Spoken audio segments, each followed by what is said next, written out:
Alright, just got into Big Bend National Park, and this is my first hike.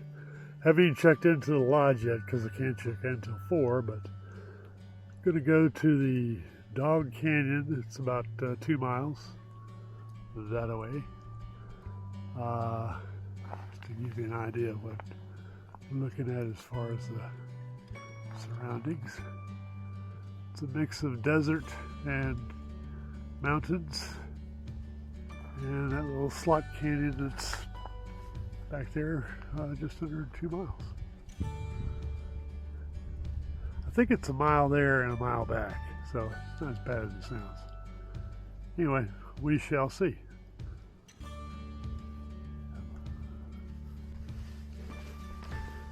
Well, I decided not to use the poles. I mean, this is pretty flat along here, so don't really need that.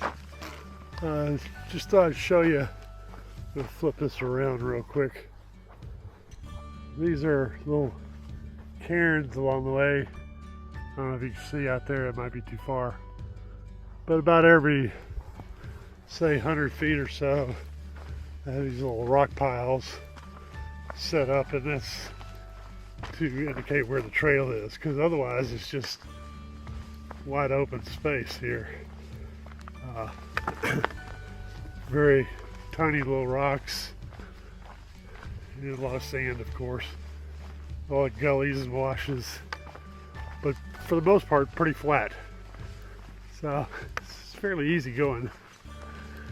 I'm not going to push it too far on my first day. I did bring some Gatorade with me, toting a lot of camera gear, so I don't know if I'll actually go in the canyon, but this way I'll at least kind of get an idea of what to expect when I make a second trip. We'll be here for 4 days, so there should be plenty of time for that. Anyway, I'll check in later.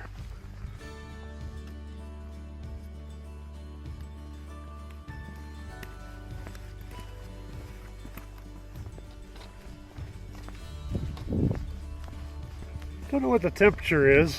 I'm here on the last day of November, and it started off really cool this morning, but it's warmed up quite a bit. I'd say it's easily into the 70s, so it's not terrible. But make sure you bring plenty of water. I'm wearing a long sleeve shirt, which I'm beginning to regret, but I guess from a sun standpoint that's not a bad idea, but it also makes you hotter. So, but a hat definitely. Okay, we're coming out of the desert place now,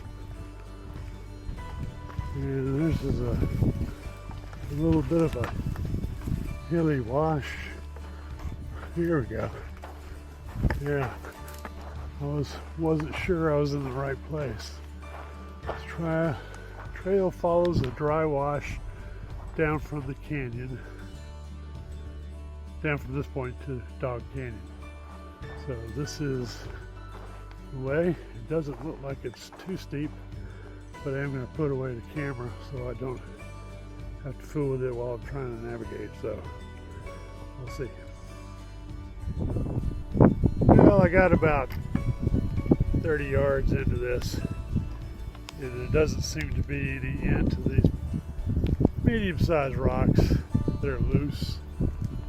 And you know, if I had a hiking companion, I might be a little more inclined to give her a whirl, but I don't want to get out here and twist an ankle or break a leg or something. So the man has to know his limitations. So I'll head back. A little disappointed, but safety first. Well, I gotta say, it was worth the effort, and I did enjoy what I could do, but that last section was just too rocky and kind of a downhill grade. and I was concerned about being out here by myself, so you know, and maybe falling or something. So even though it's a little bit of a disappointment, I feel good about what I did, and I would highly recommend this hike if you have a partner, for sure. Well, about halfway back to the car, and out here on the desert floor, there's a nice little breeze. You maybe, I don't know if you can hear that or not, but it's been through here every now and then, pretty good, which is welcome because it's starting to get pretty hot. So anyway, I just took a break. I can see my car from here. It's probably about 3/4 of a mile, so I should be back to the car by another 45 minutes or so. Anyway, I had a really good time, even though I didn't finish the whole trail, but this was quite an experience. Okay, I'm back to the car, and safe and sound and hungry and whatever. So anyway, it was quite an experience, and I would highly recommend it to anybody who wants to go hiking. This is just beautiful country out here, as you can see out the window. And I would have gone that last quarter mile, but I just didn't trust myself not to fall down and hurt myself. And I promised Kale not to die, so